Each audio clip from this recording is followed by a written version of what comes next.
So, what happens when your baby dies in the womb? If your baby dies in the womb before 20 weeks, it's called a miscarriage. And if it happens after 20 weeks, it's called a stillbirth. And yes, there are often signs that something may be wrong when a baby dies in the womb, but not always. Some women may notice certain changes or symptoms, while others may not experience anything unusual. So, here are a few things to look for that may tell you that there is something wrong. If the baby has been active and all of a sudden you notice that there is lack of movement or inactivity for extended periods, then that could be a sign that something is wrong. However, reduced movement doesn't always mean that a baby has died. It could also be due to changes in the activity patterns. So that's why you should also look for things like cramping, pain, or bleeding. Any sort of severe abdominal cramps or vaginal bleeding or unusual pain may be a signal that there is a problem.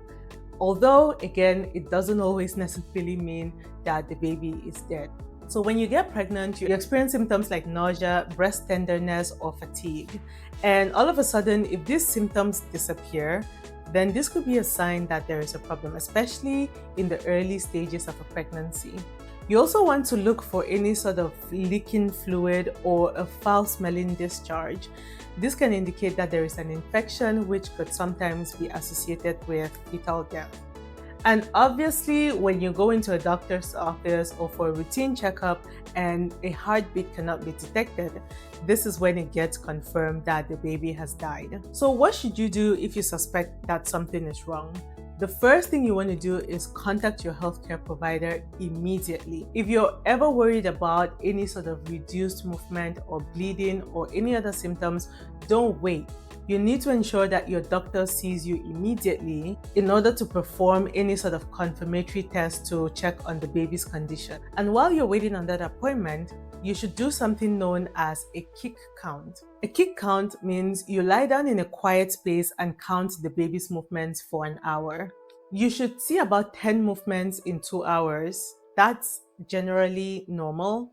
And if you feel anything lower than 10, then that may be a warning sign. Also, many factors like the baby changing position or the stage of the pregnancy can affect movement, so reduced movement doesn't always mean a serious issue. So when the baby's death is confirmed, the next step will depend on the mother's physical and emotional needs, as well as the stage of the pregnancy and also the preferences of the parent. Once your healthcare team breaks this news to you, they will do their best to provide you with emotional support, but you need to be ready and have people around you that you can lean on to.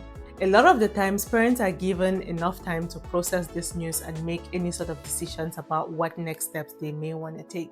And the next steps are the medical steps, which involve the delivery of that baby. After the death is confirmed, the baby must be delivered in order to avoid any sort of complications for the mother. And usually this can happen naturally, where the body naturally removes the child through labor, or in certain cases, medication is used to kickstart labor, which may take a few hours or a few days depending on the body's readiness. In most cases, if there is no immediate risk to the mother, then some of them may choose to wait for labor to begin naturally, which happens a couple of weeks after the baby dies. But in certain rare cases, a cesarean section may be performed, and this is done only if absolutely necessary, and in cases where there are other complications which the doctors don't want to deal with. In the case of an early pregnancy, so any pregnancy that is before 20 weeks old, a procedure known as a dilation and curettage is performed. And what this means is the cervix is enlarged and the baby is pulled out. After delivery, parents are usually given the option to see or hold their babies, usually from a few hours to about a week, in something known as a cold cot. This can give them closure and just help with the grieving process overall. And during this time, parents are encouraged to take photos or handprints or footprints just for keepsakes. Sometimes, parents can also consent to an autopsy just to determine the cause of death. Mothers in particular need a lot of support because even though they don't have a baby physically, their bodies respond as though they have given birth. So they will notice normal changes that happen after every childbirth, such as bleeding. They'll also have hormonal changes and even potential breast milk production.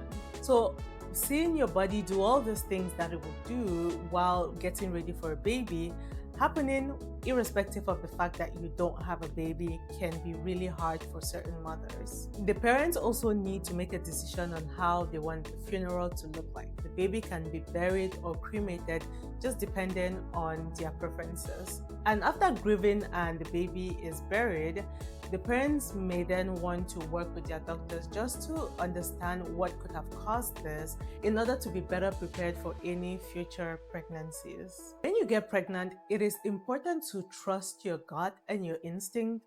And if you ever feel like something is going wrong, you need to act on it immediately. You don't have to wait until your next appointment or your next checkup visit for you to confirm or deny anything that you're feeling.